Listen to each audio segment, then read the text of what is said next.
Ya, silakan Mbak Gina.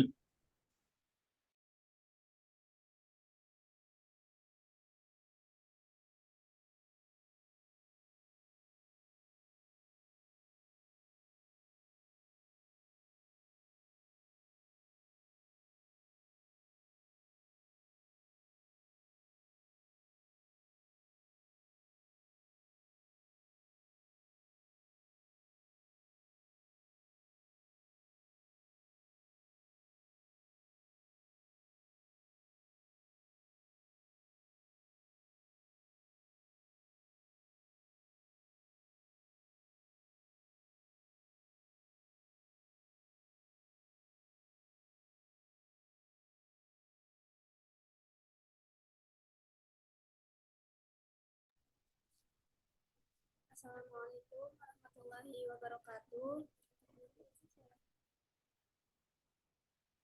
Selamat pagi, salam sejahtera bagi kita semua. Yang saya hormati Bapak Bahar Amal SPD Magister ING selaku dosen pengampu mata kuliah literasi digital lanjutan 2 dan teman-teman sekalian yang berbahagia. Pertama-tama, marilah kita panjatkan puji syukur kepada Allah Subhanahu wa taala yang selalu memberikan rahmat kesehatan sehingga kita semua dapat hadir dalam diskusi hari ini.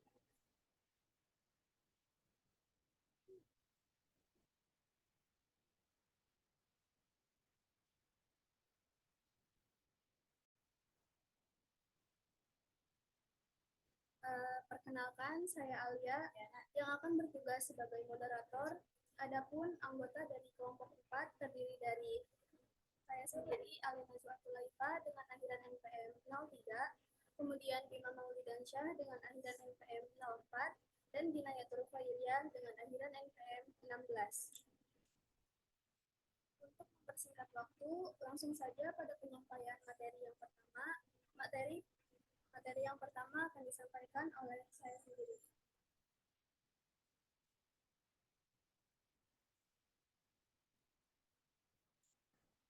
Ini ada program percabangan atau IPLS. Pernyataan IPLS dalam Python adalah salah satu struktur pengendali yang memungkinkan Anda untuk mengatur aliran eksekusi program berdasarkan kondisi metode. Pada bagian if, bagian ini mengambil suatu kondisi yang dievaluasi sebagai true atau false. Jika kondisi tersebut benar atau true, maka blok kode yang terletak di bawahnya akan dieksekusi. Jika kondisi tersebut salah atau false, maka program akan melanjutkan ke blok else jika ada. Else pada bagian ini bersifat opsional, tetapi digunakan ketika Anda ingin menentukan tindakan alternatif yang akan diambil jika kondisi di bagian if tidak terpenuhi. Blok kode yang terletak di bawah pernyataan else akan dijalankan jika kondisi if adalah false. Kemudian pernyataan if else memungkinkan untuk mengontrol alur program dengan cara yang fleksibel. Memungkinkan Anda membuat keputusan berdasarkan kondisi yang diberikan dan melakukan tindakan yang sesuai dengan keadaan tersebut. Ini adalah alat yang penting dalam pengembangan perangkat lunak untuk mengelola berbagai skenario yang mungkin muncul dalam eksekusi program.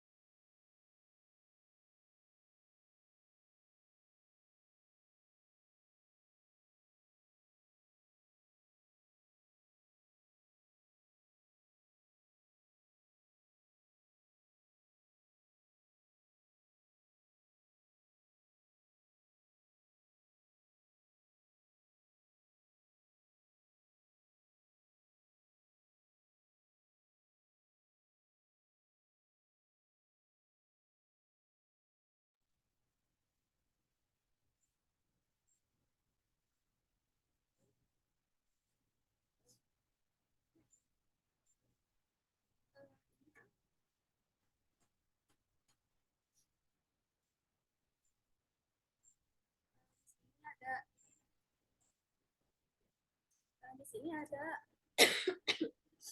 harga tiket masuk. Ini berfungsi untuk menampilkan tulisan yang ada di dalam kurung. Ya, nama ini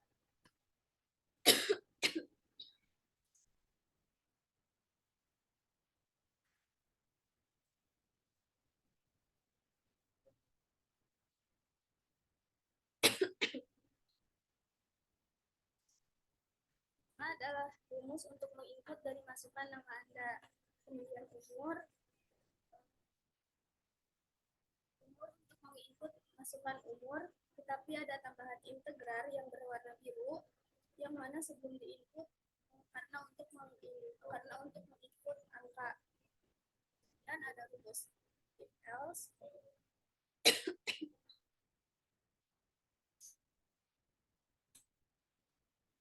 Jika umur di bawah 12, maka harga tiket akan bernilai sebesar 5.000. Dan sebaliknya, jika umur di atas 12, maka harga tiket adalah 10.000.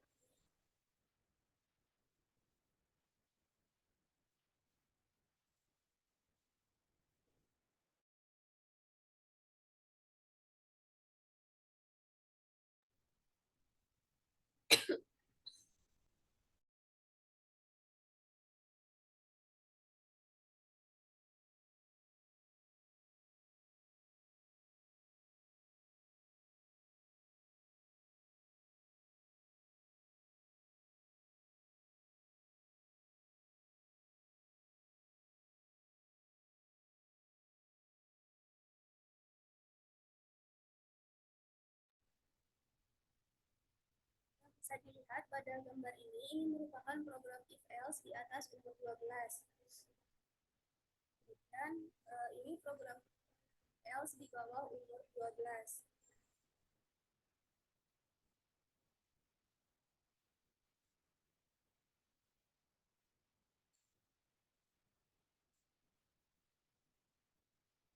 Nah, di sini terdapat flowchart if else di atas umur 12.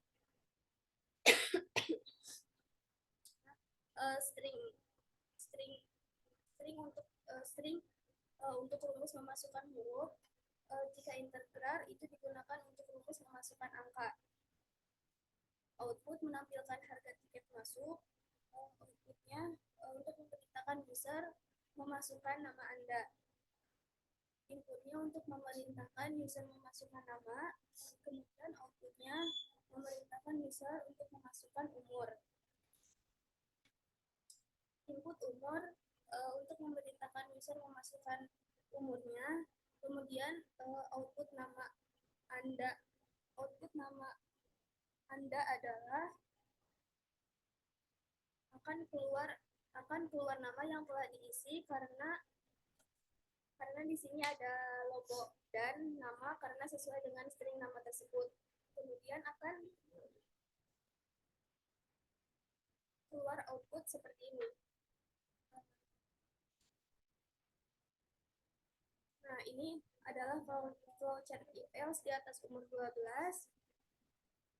Maka harga tiket masuknya adalah 10.000. Nah, jika umurnya kurang dari 12, maka harga tiket masuknya adalah 5.000. Selanjutnya, pemaparan materi akan disampaikan oleh Gina. Oke, baik. Terima kasih moderator. Di sini selanjutnya saya akan menjelaskan yaitu program dictionary. Dictionary ini merupakan sebuah pemrograman komputer di mana dictionary ini merupakan sebuah kamus yang di dalamnya terdapat struktur data yang digunakan untuk menyimpan pasangan kunci nilai, key value pairs.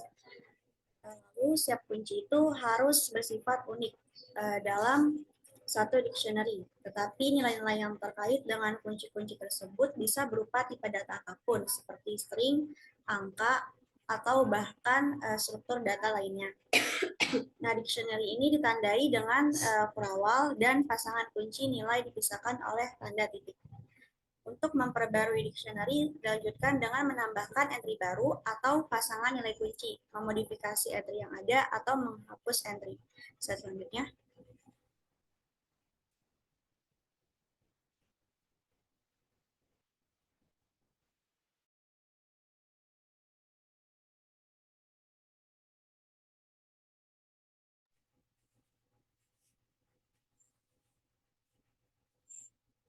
Sebagai contoh, dictionary ini dapat digunakan untuk menyimpan informasi kontak dalam ponsel, data konfigurasi aplikasi, atau bahkan data terstruktur yang kompleks.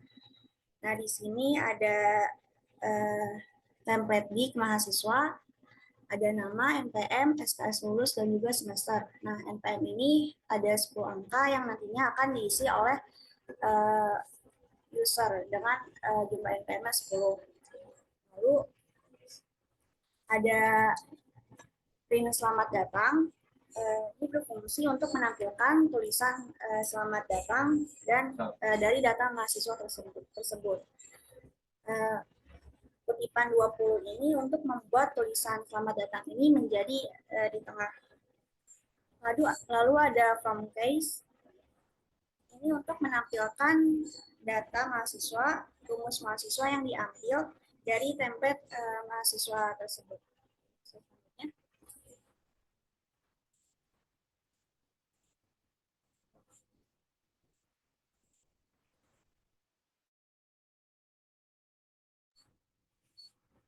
Nah, lalu ini hasil dari template tersebut. Terdapat nama, NPM, dan juga SKS, dan juga semester. Selanjutnya.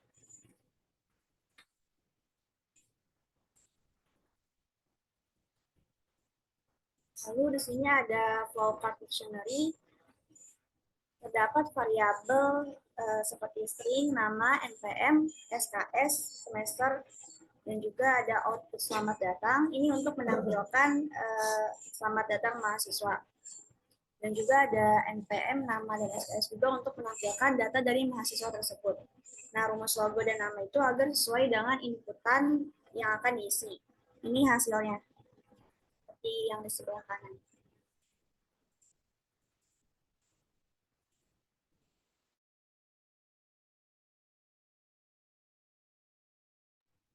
Itu saja yang dapat saya sampaikan. Saya kembalikan kepada moderator. Baik, untuk pemaparan materi selanjutnya akan disampaikan oleh Imam Maulid.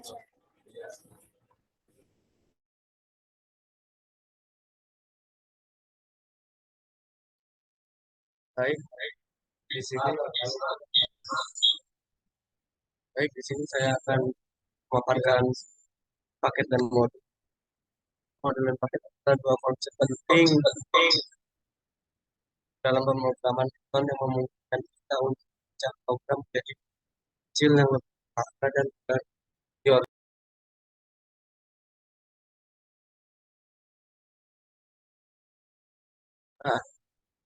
Nah, modul pada Python ini adalah sebuah file yang berekstensi .py yang berisi kode program Python. Nah, modul bisa dipanggil dari file yang lain dan bisa berisi fungsi, kelas, dan variabel. Nah, paket pada Python ini adalah sekumpulan modul Python yang berada dalam satu direktori. Paket memungkinkan kita untuk mengorganisir modul-modul terkait ke dalam satu tempat dan membuat kode lebih mudah dan dipahami dan digunakan.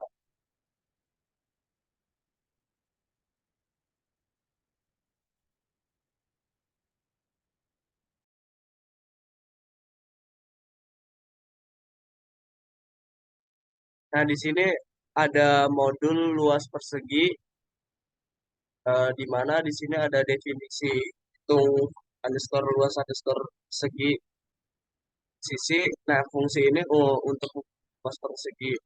Jadi di sini ada rumusnya, cari luasnya itu sisi kali sisi.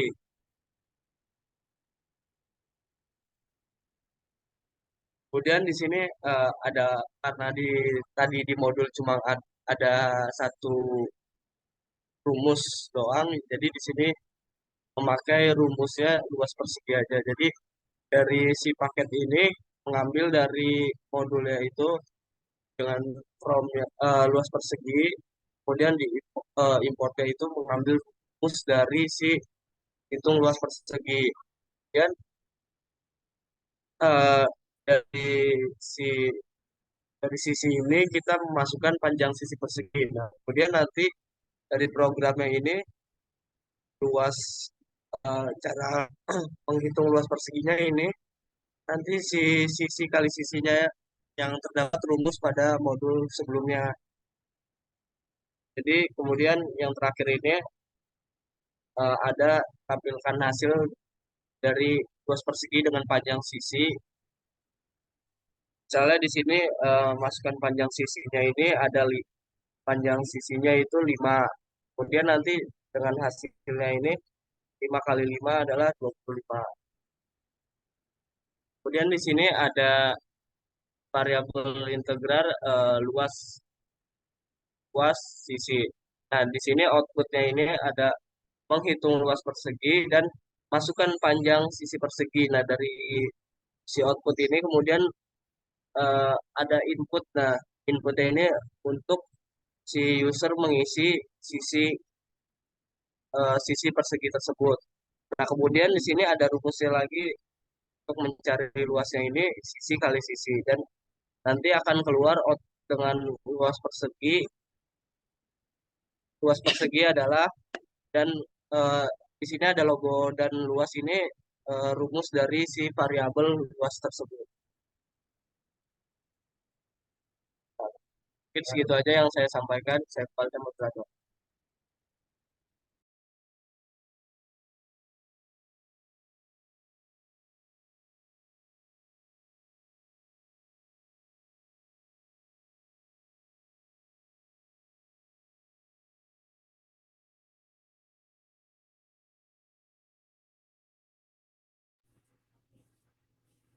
Baik, materi presentasi sudah selesai disampaikan. Pada pagi hari ini, saya untuk membacakan kesimpulan. Kesimpulannya yaitu yang pertama, pada Python ada beberapa statement kondisi, diantaranya adalah if, else, dan elif. Pengambilan keputusan kondisi if else digunakan untuk menentukan tindakan apa yang akan diambil sesuai dengan kondisi dan menentukan yang tidak sesuai dengan kondisi. Program tersebut menentukan harga tiket masuk yang dimana jika di atas umur 12 tahun, maka akan mendapatkan harga tiket senilai 10.000 dan ketika di bawah 12 tahun, maka mendapatkan harga tiket senilai 5.000. Yang kedua, dictionary yang digunakan untuk menginput data mahasiswa dan menampilkan output data mahasiswa dari hasil penginputan tersebut. Data mahasiswa tidak akan ditampilkan jika tidak mengisi penginputan terlebih dahulu. Yang ketiga, Python yang digunakan modul dan paket berupa program operasi perhitungan matematik untuk mencari luas persegi. Menginput panjang sisi dan program akan menjalankan sesuai rumus dari modul tersebut dengan cara luas sama dengan sisi kali sisi sehingga akan menghasilkan angka dari luas persegi tersebut.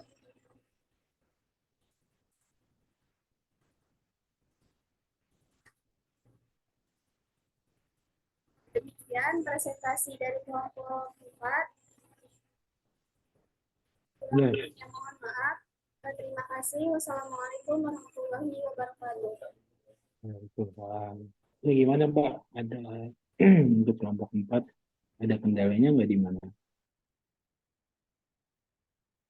Halo? Halo, saya kedengar? Kendalanya kendalanya sih ini Pak, pas saya ngerjain modul dan paket ini kan saya pengennya di dalam modul ini ada rumusnya nggak cuma satu ya. Hmm. Terus Terus? pas saya kerjain ternyata error-error terus Pak, saya nggak ngerti. Nah kan paket ini ngambilnya dari si modul itu kan. Putus-putus Mas suaranya.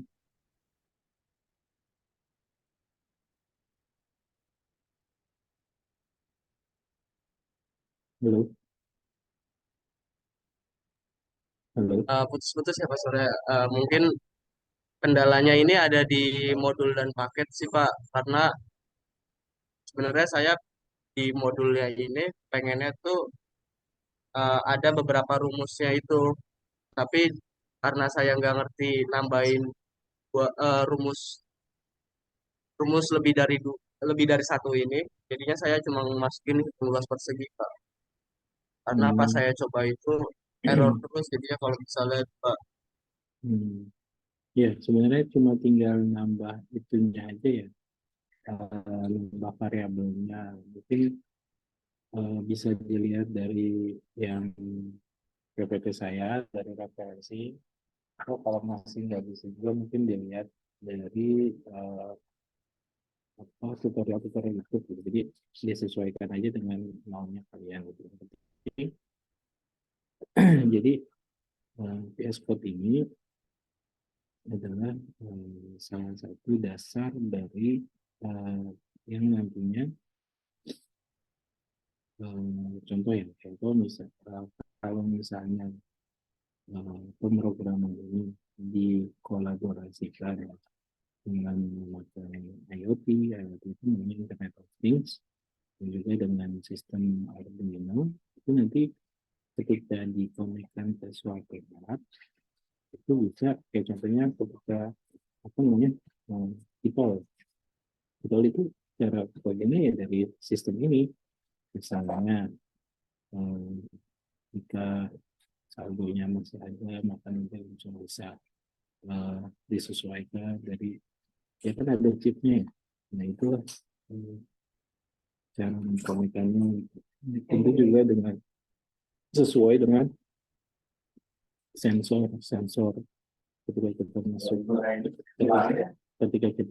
ke cloud itu kan ada sensor berat ya, yang kita ini kelas 1, kelas 2, kelas 3, jadi saling terkoneksi, tapi intinya itu dari sistem VS Code ini. Jadi maksud saya VS Code ini itu sebagai dasar gimana kalian nanti membawanya, mau sedalam apa atau sejauh apa.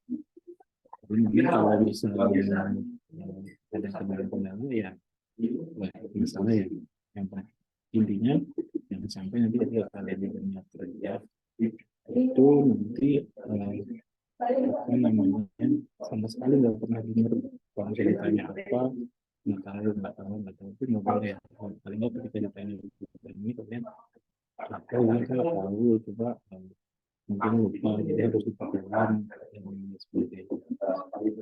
Dan juga terkait logaritma flowchart itu sebenarnya nanti akan kalau misalnya kalian nanti nggak tahu kalau belajar metode penelitian metrik atau nanti ketika nanti kalian bikin skripsi itu nanti ada caranya kalian bikin bagian akhir, yaitu pakai flowchart ini yang lebih mudah. Jadi gitu. Nanti kalau misalnya masih ada yang kurang paham dari teman kelompok 4, Juna, Alia, sama Mas satu lagi yang kacamata, mungkin bisa WA saya. Oke, cukup Mbak Gina. Teman-teman kelompok 4. Halo, Mbak Gina, Mbak Alia. Cukup, Pak. Kalau cukup, silakan diakhiri pakai pantun. Jadi lanjut ke kelompok ini.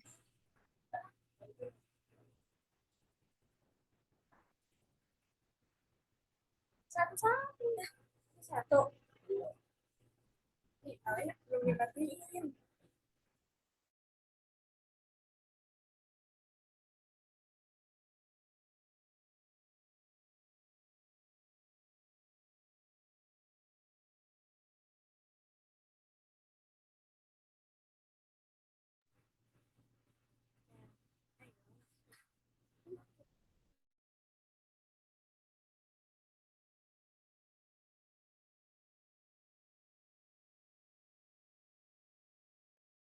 Baik, di sini saya akan berpantun. Pergi ke pasar lewat jalan raya. Sampai di sana membeli ikan. Sekian presentasi dari saya. Terima kasih sudah memperhatikan. Ya, saya Pak mau pantun.